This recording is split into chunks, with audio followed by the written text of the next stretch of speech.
In this video, I'm going to show you how to connect your Motorola router to your computer using an Ethernet cable.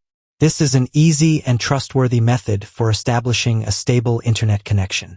Locate the Ethernet ports on your router.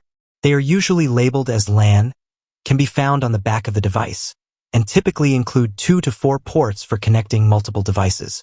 Next, plug one end of an Ethernet cable into the LAN port on your router.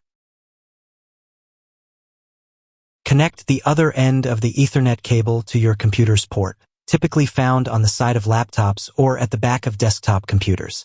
Your computer should recognize the connection automatically. If it's not working, make sure your router is powered on and configured properly. In the video description, you'll find a tutorial on optimizing your Motorola router for better performance, as well as other helpful guides. If you found this guide helpful, please give this video a thumbs up, subscribe to the channel, and let us know your thoughts in the comments.